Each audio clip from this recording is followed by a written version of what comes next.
Então hoje eu vou trazer para vocês um pouquinho das leis do amor, segundo Bert Hellinger, que é a forma que as relações acontecem de forma ao amor fluir. E, gente, são 3 leis super simples, tá? Então, a primeira lei, gente, nós vamos falar de ordem e hierarquia. O que é isso? Quem veio primeiro tem prevalência, tem prioridade e tem mais responsabilidade também.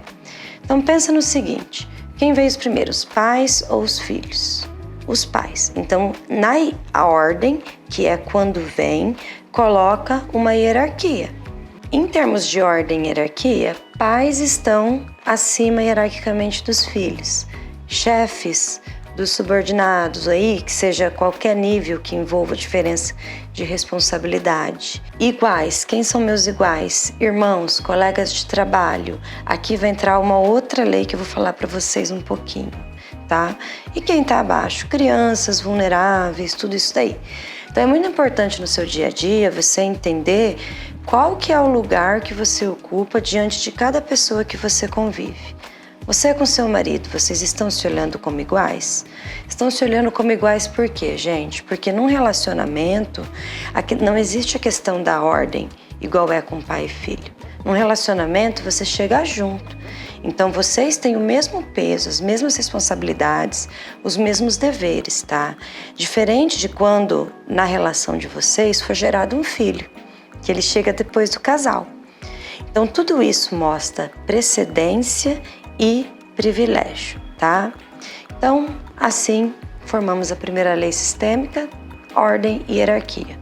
Simplesmente quem veio primeiro está acima, quem veio junto ou ocupa o mesmo nível está do lado e quem vem por último está ali mais para receber. A segunda lei é uma das minhas preferidas de trabalhar no consultório, que é equilíbrio entre dar e receber. Então, uma vez que você faz parte de um sistema, você tem seus direitos e os deveres, mas toda relação, vou colocar aqui umas aspas bem grandes, toda relação que não envolva hierarquia, existe um equilíbrio ou deve existir um equilíbrio entre o que eu dou e o que eu recebo, tá? Viu bem? Dentro de não haver hierarquia, tá? Pais e filhos têm hierarquia. Então, quando entra a hierarquia, o equilíbrio entre dar e receber é diminuído.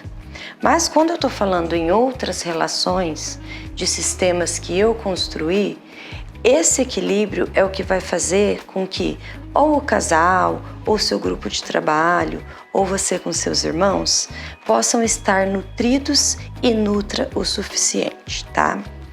Tem uma complicação nesse ponto. Existem pessoas que... É muito comum isso, gente, por isso que eu coloquei aqui no curso, tá? Existem pessoas que gostam muito de dar, de oferecer. Isso é lindo.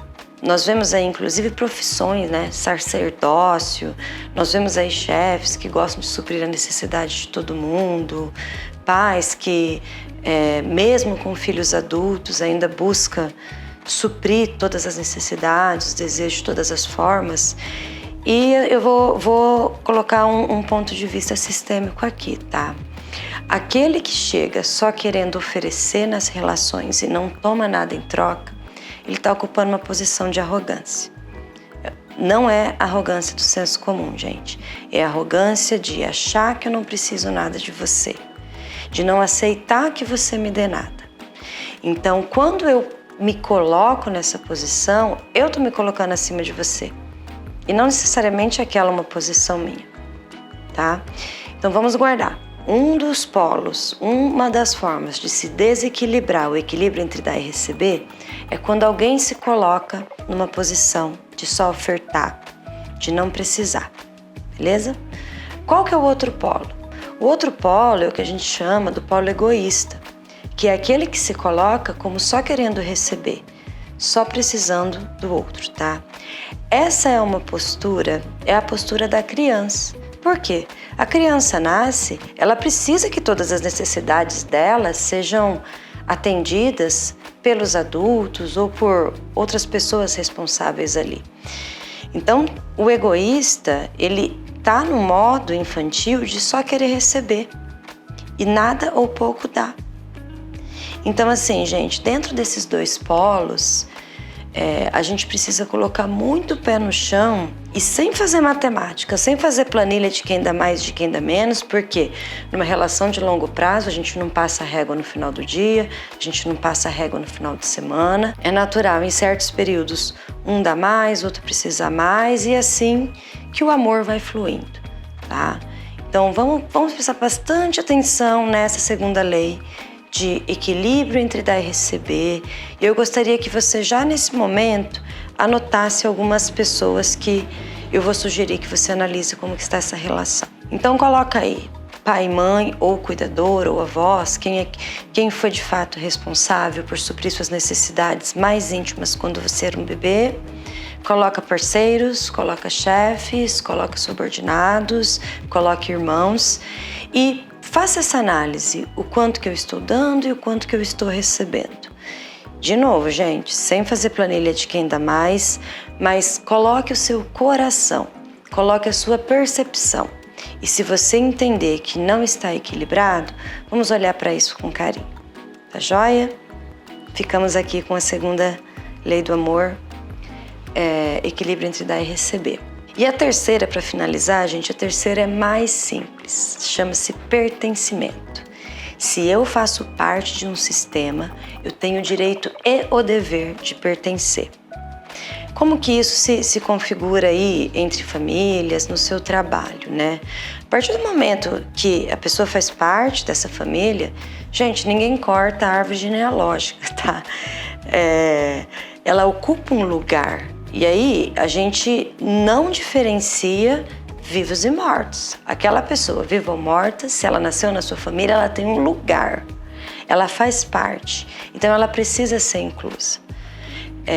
Quando as pessoas não são inclusas, ou uma pessoa ou outra não é inclusa, e isso não é nem só na sua geração, tá, gente?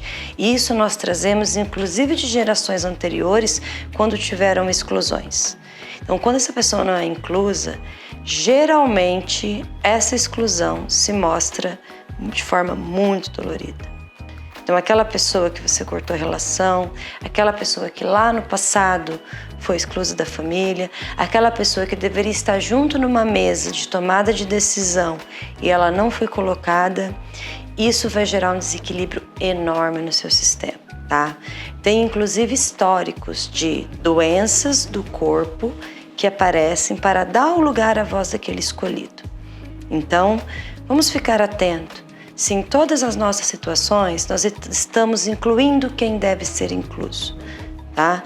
Qual que é o requisito de ser incluso? Fazer parte. Agora, Paty, você falou que a gente não corta a árvore genealógica. E na minha relação de trabalho? Numa relação de trabalho, a pessoa pertence desde que ela ainda esteja imersa naquele sistema, tá? Tirando os sócios fundadores, as pessoas que começaram a empresa, você tem o direito e o dever de pertencer, uma vez que você está naquela folha de pagamento, que você faz parte daquilo. Então, essa diferenciação entre o pertencimento na sua organização e na sua família também precisa ser considerado, tá? Sistema de origem, que é a família, você pertence. Sistema criado, que é o seu trabalho, vai ser apenas enquanto você estiver lá. Pessoal, espero muito que isso possa ajudar você no seu dia a dia e que qualquer dúvida que você tiver, entre em contato comigo. Tudo de bom, te vejo na próxima.